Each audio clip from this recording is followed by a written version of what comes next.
Explaining the Elements, Chapter 5. Basic properties of the elements. We need a few rules to define what an element is and what it isn't, to help us understand how to separate them from each other. So the first one is that each element is a unique phase of existence. That means it's totally different from every other one. It does its own job, and no other element does the same job that it does. The second property is that some elements allow you to interact with the world around you. This is one group of elements. The second group of elements determine how you interact with the world around you. You can consider the first group as the road, and the second group as the vehicle you use. There are all kinds of different roads, be it a dirt road, a four-lane highway, a city street, or whatever. There are all kinds of vehicles that you could drive on it. You could drive a fancy race car, an antique, a big semi-truck, or even a family car. Each car handles each different road a little bit differently.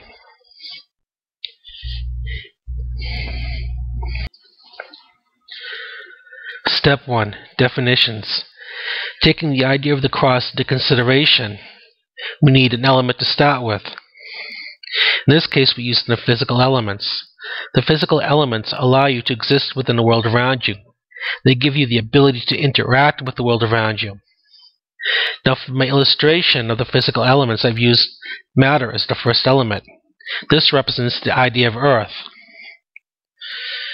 Now, matter is anything that consists of atoms. It's solid, and most times, part of it can be held within your hand. Step 2. Opposites. Now, if we apply the cross to the idea of the physical elements, we originally started with the idea of matter, which is the physical, representing the old element of Earth. Now, if we have something that's physical, we have to find something that still allows us to interact with the world around us, but has absolutely no physical properties at all. And the opposite of that would be fire, or rather the element of process, because the fire isn't the flame, fire isn't the heat, fire isn't the smoke, fire isn't the ash. Fire is the process that takes the wood and creates all these things.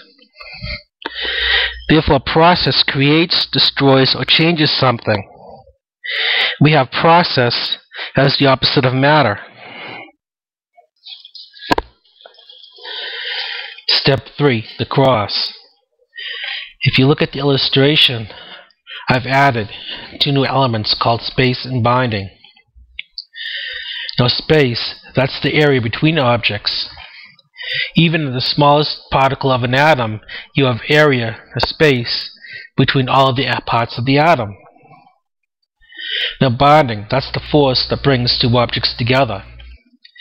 When you have hydrogen and oxygen, they combine to make water. That's bonding, bringing them together.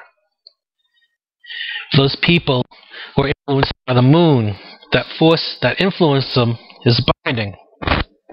When you have feelings for someone, that force that binds you, the emotions of love or hate, that's binding. Now, the line that separates between space and bonding is the difference between something's together or it's separated. Space, everything is apart. In bonding, everything is together, combined.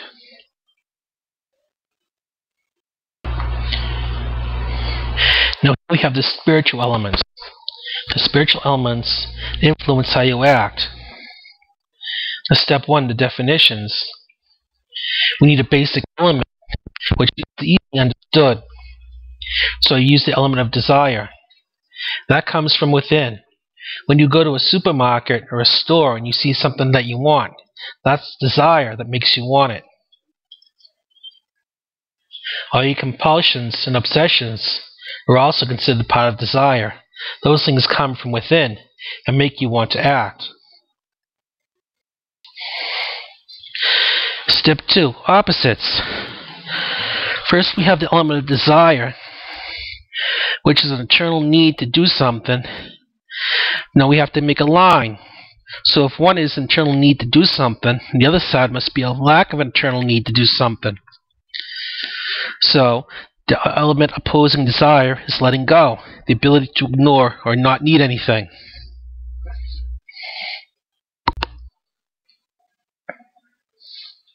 Step 3, the cross. We have the elements of desire and letting go. Now I've added two new elements, focus and altered states. Focus is the ability to ignore influences. And it doesn't matter if the influences are internal or external. Now the line itself, on one side we have ignoring influences, so the other side must be accepting or acknowledging influences. The altered states is the ability to accept influences and acknowledge them. A new rule, the spider plant. This works similar to the idea of the plant called the spider plant.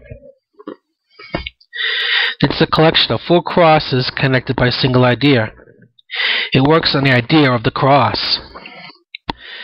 Now we already have a spiritual cross and a physical cross created by the appropriate elements. Now if we take the idea of the cross, 2 spiritual elements and 2 physical elements must combine to create a new cross. Now on each side of the equation we have 2 different crosses for creation and direction. And 2 physical elements go on either side, and 2 spiritual elements go on either side to create these crosses.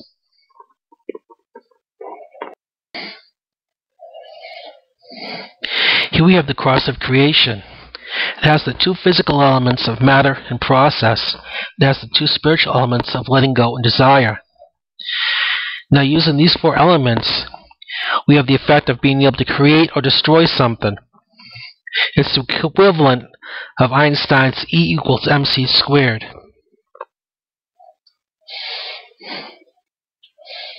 The cross of direction. This has the physical elements of space and binding, and has the spiritual elements of focus and altered states. This cross, it influences groups and solitary forces, if you can ignore things or acknowledge things and work together.